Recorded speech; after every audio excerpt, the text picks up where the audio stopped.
नमस्कार, इस विशेष समाचार बुलेटिन में आप सभी का स्वागत है। मैं हूं निखिल और मेरे साथ हैं मेरी सहयोगी दीपाली। और आइए देखते हैं क्या है इस घंटे की हेडलाइंस। वक्फ बोर्ड संशोधन विधेयक पर संसद की संयुक्त संसदीय समिति का गठन। 31 सदस्यीय संयुक्त समिति में 21 सदस्य लोकसभा और 10 राज्यसभा से अगले सत्र के पहले सप्ताह के अंतिम दिन तक रिपोर्ट सौंपेगी समिति। बजट सत्र का सत्रावसान। लोकसभा की उत्पादकता 136% और राज्यसभा की उत्पादकता 118% रही। राज्यसभा में 3 विधेयक पारित तो वहीं लोकसभा ने 15 बैठकें की जो 115 घंटे तक चली।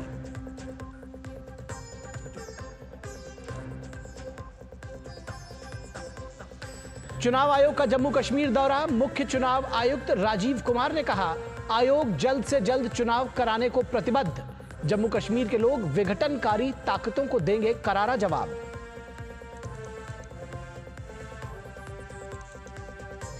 बांग्लादेश में हिंदुओं की सुरक्षा के लिए भारत का बड़ा कदम। भारत बांग्लादेश सीमा पर निगरानी के लिए गृह मंत्री अमित शाह ने किया समिति का गठन। भारतीय नागरिकों, हिंदुओं और अन्य अल्पसंख्यक समुदायों की सुरक्षा सुनिश्चित करने के लिए गठित की गई कमेटी।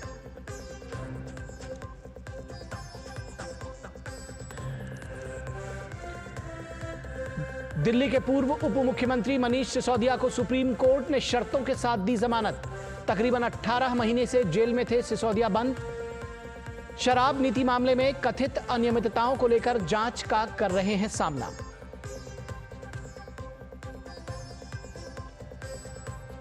भाजपा के अनुसूचित जाति और अनुसूचित जनजाति के सांसदों ने प्रधानमंत्री नरेंद्र मोदी से की मुलाकात।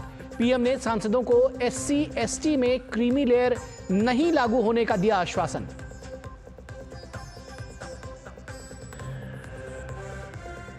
देश भर में आज से हर घर तिरंगा अभियान। प्रधानमंत्री ने एक्स पर अपनी डीपी में लगाया तिरंगा। सभी से अपनी प्रोफाइल पिक्चर बदलने और तिरंगे के साथ सेल्फी पोस्ट करने का किया आह्वान।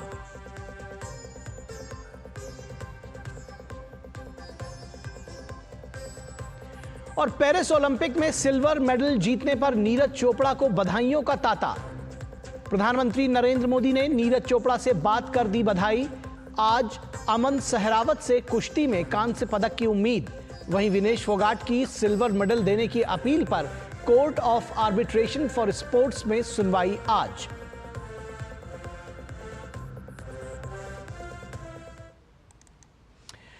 तो सबसे पहले बात वक्फ बोर्ड संशोधन विधेयक की, और इस पर संसद की 31 सदस्यीय संयुक्त समिति के गठन की बात करते हैं, जिस पर फैसला लिया गया।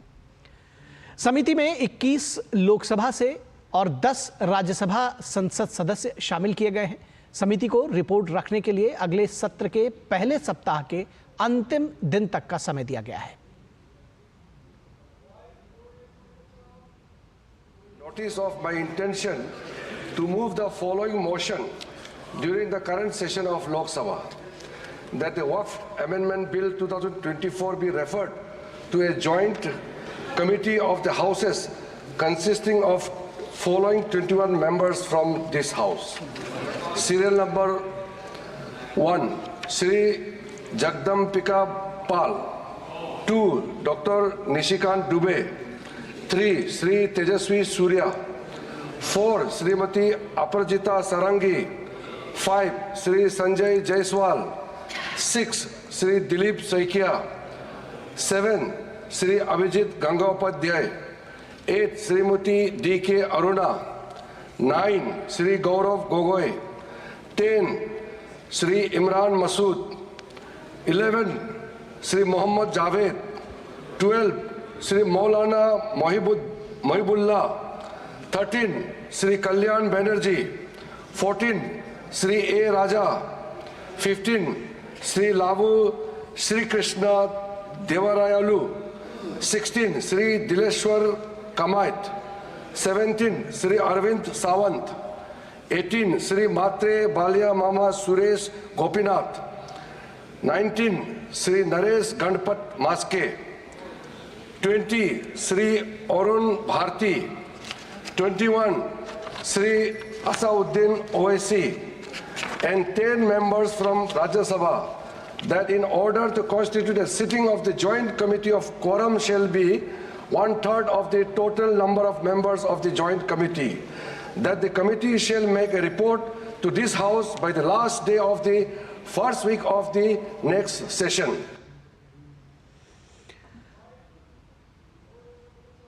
मंत्री जी द्वारा प्रस्तुत प्रस्ताव को स्वीकृत किया जाए। जो सदस्य प्रस्ताव के पक्ष में हैं वो हाँ कहें, जो सदस्य प्रस्ताव के विपक्ष में हैं वो ना कहें। मेरे विचार में निर्णय हाँ वालों के पक्ष में हुआ, हाँ वालों के पक्ष में हुआ, प्रस्ताव स्वीकृत हुआ। वक्फ बोर्ड संशोधन विधेयक को लेकर एक मुस्लिम डेलीगेशन ने अल्पसंख्यक कल्याण मंत्री किरेन रिजिजू से मुलाकात की। संसद भवन परिसर में हुई मुलाकात के बाद मुस्लिम डेलीगेशन ने बिल की तारीफ की।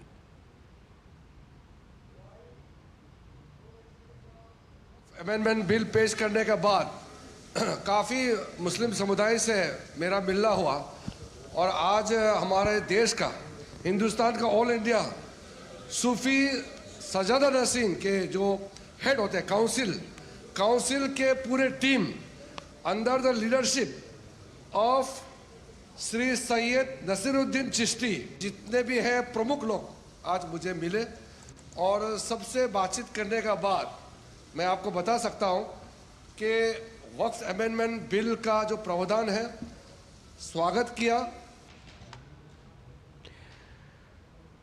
और आज 18वीं लोकसभा के दूसरे सत्र का सत्रावसान कर दिया गया। ये सत्र 22 जुलाई 2024 को आरंभ हुआ था। इस सत्र में 15 बैठकें की गईं जो 115 घंटे तक चली। वित्त मंत्री द्वारा सदन में 23 जुलाई 2024 को केंद्रीय बजट 2024-25 पेश किया गया था। इस सत्र के दौरान कार्य उत्पादकता 136% रही। सत्र के दौरान 12 सरकारी विधेयक पुनः स्थापित किए गए तथा 4 विधेयक पारित किए गए। पारित किए गए महत्वपूर्ण विधेयक हैं वित्त विधेयक 2024, विनियोग विधेयक 2024, जम्मू और कश्मीर विनियोग विधेयक 2024 और भारतीय वायुयान विधेयक 2024। वहीं लोकसभा में नियम 193 के तहत आगामी ओलंपिक खेलों के लिए भारत की तैयारियों पर एक अल्पावधि चर्चा भी हुई। संसदीय कार्य मंत्री किरेन रिजिजू ने कहा कि इतने सालों के बाद बजट सत्र का एक भी दिन बर्बाद नहीं हुआ और सांसदों ने दोनों सदनों में बहुत अच्छे से हिस्सा लिया।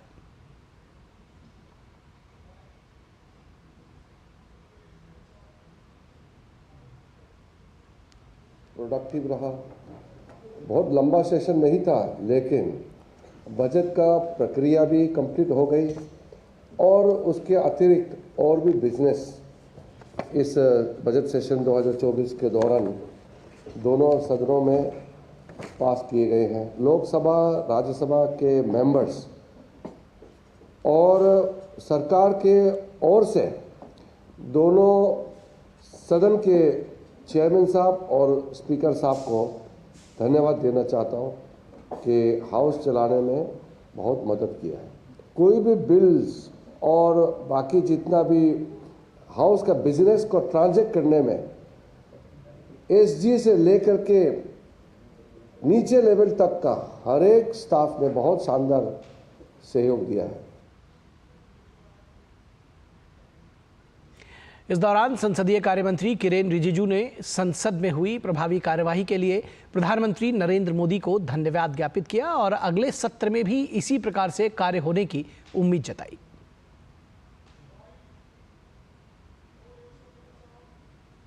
आदरणीय प्रधानमंत्री जी को विशेष रूप से अभिनंदन करना चाहता हूं कि प्रधानमंत्री जी का गाइडेंस और उनका लगातार हाउस में क्या चल रहा है वो पूरा हैंड्स ऑन पूरा इंफॉर्मेशन रखते हैं और गाइडेंस जो देते रहते हैं। इसके वजह से सरकार का पक्ष और सरकार बिजनेस को पार्लियामेंट में रखने में हमको बहुत सुविधा मिला है।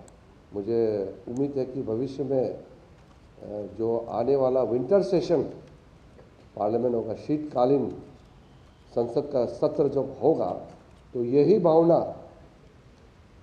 इसी स्पिरिट, जिस स्पिरिट के साथ आज लोकसभा राज्यसभा का अनिश्चितकाल के लिए स्थगन हुआ, फिर जब हम नए संसद बैठेंगे शीतकालीन के लिए, और इसी भावना के साथ हम फिर मिलेंगे।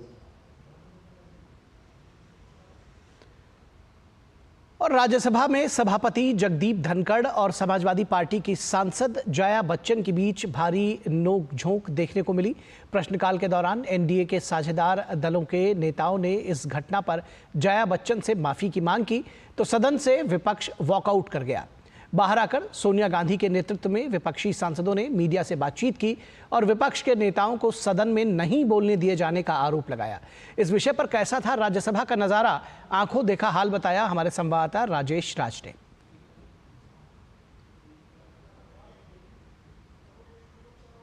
इन दिनों राज्यसभा विपक्षी सांसदों और सभापति के बीच नोकझोंक का गवाह भी बन रहा है। शुक्रवार का दिन भारी गहमागहमी भरा रहा, जब प्रश्नकाल में सभापति जगदीप धनखड़ और समाजवादी पार्टी की सांसद जया बच्चन के बीच भारी नोकझोंक, या यूं कहें कि तीखी नोकझोंक देखने को मिली। जो ही जगदीप धनखड़ ने जया अमिताभ बच्चन कहकर उन्हें पुकारा, वो फिर बिफर गईं और उन्होंने कहा कि आपका टोन बिल्कुल खराब है। और इसकी वजह से सभापति जगदीप धनखड़ ने बहुत नाराजगी जताई और कहा कि आप सेलिब्रिटी हैं, इसका ये मतलब नहीं है कि आप आसन को डिक्टेट करें। इसके बाद विपक्षी सांसदों ने ये आरोप लगाया कि मल्लिकार्जुन खड़गे जो विपक्ष के नेता हैं, उनको बोलने के लिए नहीं दिया जा रहा है। और इसके बाद कहीं ना कहीं सदन का नज़ारा बिल्कुल बदल गया। जो नेता सदन राज्यसभा है जेपी नड्डा, उन्होंने भी जया बच्चन से माफ़ीनामे की मांग की। शिवराज सिंह चौहान कृषि मंत्री ने माफ़ीनामे की मांग की। रामनाथ ठाकुर, पूर्व प्रधानमंत्री HD देवेगौड़ा समेत अनेक जो भारतीय जनता पार्टी के साझेदार दल हैं एनडीए के, उन तमाम लोगों ने चेयर के साथ अपने को एसोसिएट किया। वहीं विपक्ष जो है वो बायकॉट कर गया और सदन के बाहर आकर सोनिया गांधी के नेतृत्व में तमाम जो विपक्षी सांसद थे, उन्होंने मीडिया से मुखातिब होते हुए चेयर पर कई तरह के आरोप लगाए। गुरुवार को भी सभापति जगदीप धनखड़ सदन से नाराज होकर बाहर चले गए थे। कैमरामैन विक्की के साथ संसद भवन परिसर से मैं राजेश राज, डीडी न्यूज के लिए। और जम्मू कश्मीर में आगामी विधानसभा चुनाव की तैयारियों को लेकर चुनाव आयोग की टीम 2 दिवसीय जम्मू कश्मीर के दौरे पर है। मुख्य चुनाव आयुक्त राजीव कुमार ने जम्मू कश्मीर में सुरक्षा की स्थिति और चुनाव को लेकर तैयारियों की जानकारी दी। उन्होंने कहा कि जमहूरियत को आगे बढ़ाने और चुनाव कराने का समय आ गया है। हम जल्द से जल्द चुनाव कराने के लिए प्रतिबद्ध हैं। उन्होंने कहा कि यकीन है कि जम्मू कश्मीर के लोग विघटनकारी ताकतों को करारा जवाब देंगे। उन्होंने कहा कि 20 अगस्त तक मतदाता सूची जारी कर दी जाएगी।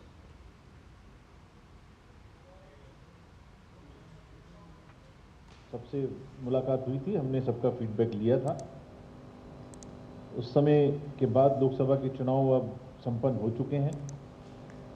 उसके तुरंत बाद अमरनाथ जी की यात्रा चल रही थी और अभी खत्म नहीं हुई है। उससे पहले ही हम लोग फिर से आपके पास वापिस हैं, ये जानने के लिए कि अब JNK का चुनाव कब कराया जाना चाहिए। फ्रेंड्स,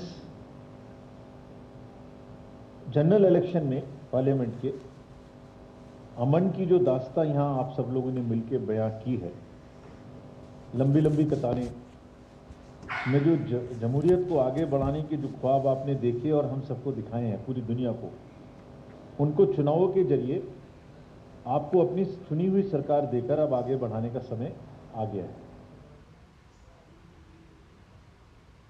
मुख्य चुनाव आयुक्त राजीव कुमार ने कहा कि 1 जुलाई 2024 तक जो नागरिक अपनी उम्र 18 साल पूरी कर चुके हैं अभी मतदाता बन सकते हैं। 20 अगस्त तक मतदाता सूची जारी कर दी जाएगी।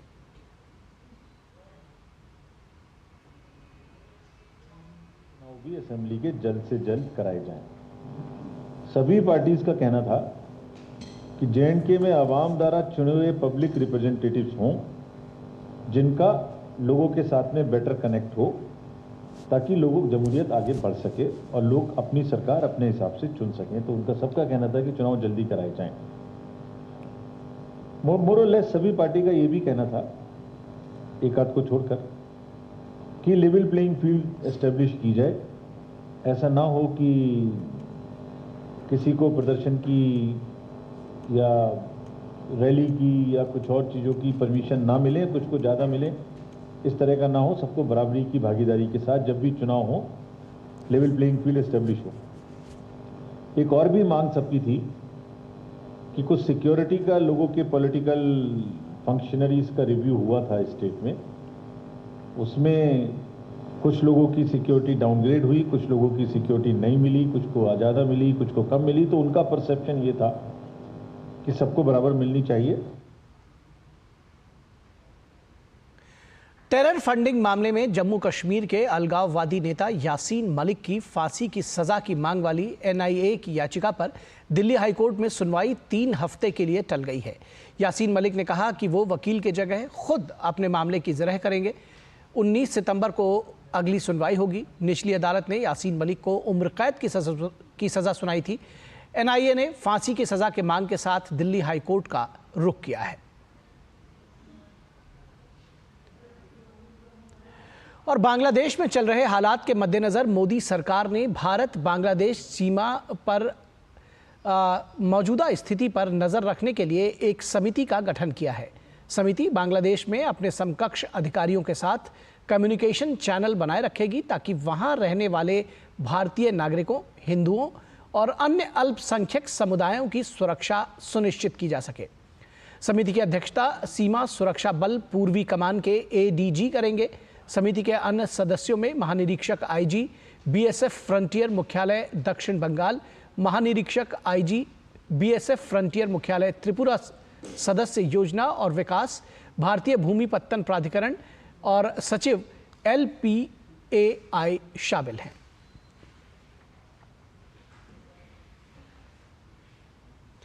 बांग्लादेश में सत्ता परिवर्तन के लिए हो रहे आंदोलनों में अल्पसंख्यक समुदायों के साथ हो रही हिंसा पर राष्ट्रीय स्वयंसेवक संघ यानी आरएसएस ने गंभीर चिंता व्यक्त करते हुए इसकी घोर निंदा की है। राष्ट्रीय स्वयंसेवक संघ के सहकार्यवाह दत्तात्रेय होसबोले ने एक बयान जारी कर यह जानकारी दी। बयान में आरएसएस ने बांग्लादेश में हिंदू और अन्य अल्पसंख्यक समुदाय के लोगों की लक्षित हत्या, लूटपाट, आगजनी, महिलाओं के साथ जघन्य अपराध और मंदिर जैसे श्रद्धास्थानों पर हो रहे हमलों को क्रूरता की संज्ञा देकर असहनीय बताया है। आरएसएस ने बांग्लादेश की कार्यकारी सरकार से अल्पसंख्यकों की सुरक्षा सुनिश्चित करने और ऐसी घटनाओं पर तत्काल रोक लगाने की मांग की है। बयान में भारत सरकार से भी बांग्लादेश में अल्पसंख्यकों की सुरक्षा सुनिश्चित करने के लिए हर संभव प्रयास करने का आग्रह किया गया है।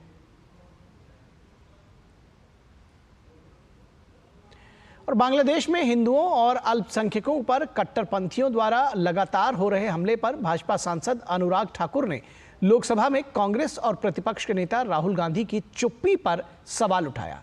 उन्होंने कहा कि कांग्रेस गाजा के मुद्दे पर तो बहुत बोलती है, लेकिन उनकी क्या मजबूरी है कि वो बांग्लादेश में हिंदुओं के ऊपर हो रहे हत्या और उत्पीड़न पर चुप है।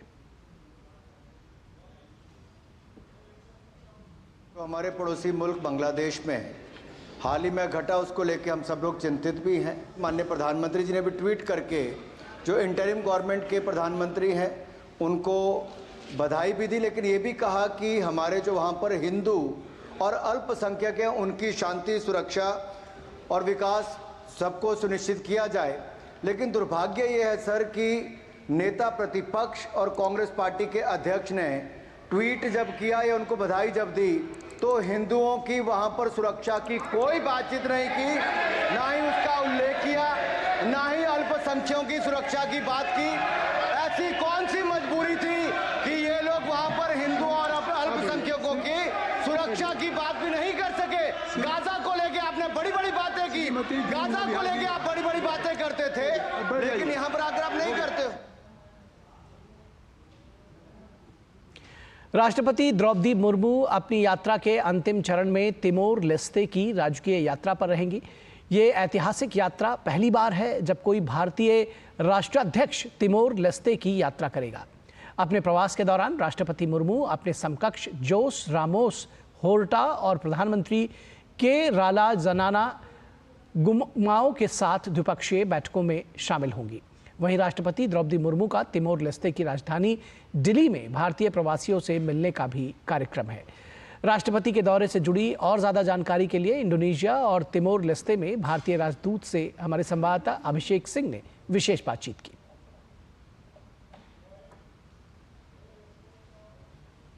पहली बार भारत की राष्ट्रपति तिमोर लेस्टे आ रही हैं। इस पर बातचीत के लिए हमारे साथ मौजूद है इंडोनेशिया और तिमोर लेस्टे में भारत के राजदूत संदीप चक्रवर्ती जी। हम उनसे बात करते हैं। सर, फर्स्ट विजिट किसी भी भारतीय राष्ट्रपति का कितना इम्पैक्ट देखते हैं आप इन दोनों देशों के रिलेशनशिप पे इसका असर पड़ेगा? देखिए, आपने ठीक ही कहा कि ये पहला राष्ट्रपति या मैं तो कहूँगा हेड ऑफ स्टेट या हेड ऑफ गवर्नमेंट का विजिट है। इनफैक्ट कैबिनेट रैंक के भी कोई मिनिस्टर आज तक यहाँ आए नहीं है, तो एक तरीके से ये विजिट ही बहुत बड़ी आउटकम है इस संबंध का, भारत और तिमोरिस के बीच का संबंध है। राष्ट्रपति जी आ रही हैं तो ये बहुत बड़ी उपलब्धि है मैं कहूँगा, और बहुत बड़ा मैसेज भेजता है कि भारत तिमोरिस के साथ संबंध अपने सुदृढ़ करना चाहता है। किन क्षेत्रों में सर सहयोग की उम्मीद है भारत और तिमोर लेस्टे के बीच में, जो राष्ट्रपति के इस दौरे में शायद देखने को मिले? ये भारत जो इस तरीके से आगे बढ़ रहा है उसमें तिमोरिस के लिए बहुत कुछ है, और कई बार इनकी लीडरशिप ने, इनके प्रधानमंत्री ने, राष्ट्रपति ने और बाकी मंत्रियों ने हमसे कई बार अनुरोध किया है कि भारत उनको सहयोग करें, कृषि के क्षेत्र में सहयोग करें, डिजिटलाइजेशन के क्षेत्र में सहयोग करें, कैपेसिटी बिल्डिंग, ट्रेनिंग, एजुकेशन। तो मुझे लगता है कि इस बार जब राष्ट्रपति जी आएंगे इन मुद्दों पे बात होगी। सर, अगर हम बात करें तिमोर लेस्टे की, तो एक बड़ा ऑयल हब भी, इसे ऑयल ब्लॉक भी कहा जा सकता है। साथ में एग्रीकल्चर के फील्ड में भारत में जिस तरीके से हमने देखा, ग्रीन रिवॉल्यूशन देखा, डेयरी के फील्ड में देखा, इसके अलावा जो टेक्नोलॉजी डिजिटाइजेशन को लेकर के देखा, उसको लेकर के कितनी संभावना है भारत के लिए यहाँ पर? देखिए, दो चीज़ें इसमें ध्यान देने लायक है। एक तो क्या है कि ये छोटा देश है, इसमें इसकी आबादी 1.3 मिलियन है और 15,000 स्क्वायर किलोमीटर इसका एरिया है। तो उस हिसाब से, उस अनुपात में हमें स्कोप एंड अपॉर्चुनिटीज को देखना पड़ेगा। प्रधानमंत्री ने लुक ईस्ट पॉलिसी को एक्ट ईस्ट में तब्दील किया। भारत क्वाड का भी मेंबर है, भारत आसियान का भी मेंबर है। ऐसे में प्रधानमंत्री की जो एक्ट ईस्ट पॉलिसी है, इसका क्या असर देखते हैं जब तिमोर लेस्टे भी आसियान का मेंबर बन जाएगा? नहीं, आपने ये बहुत अच्छी बात कही। इस साल हम भारत के एक्ट ईस्ट पॉलिसी का 10वीं सालगिरह मना रहे हैं।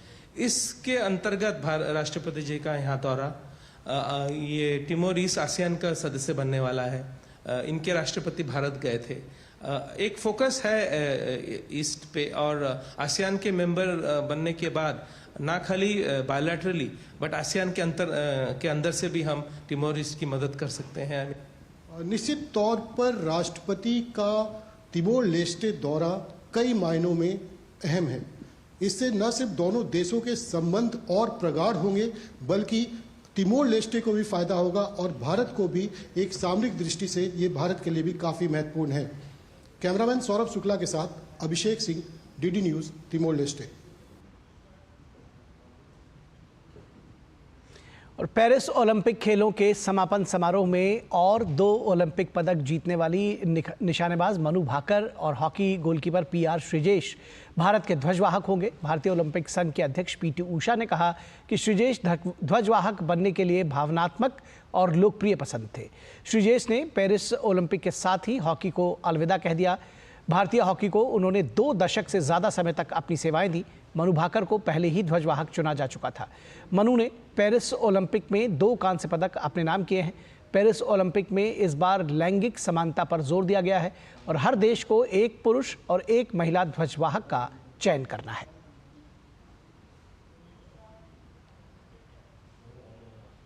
तो इस विशेष समाचार बुलेटिन में बस इतना ही। मुझे और दीपाली और साथ ही साथ हमारी पूरी टीम को दीजिए इजाजत। नमस्कार।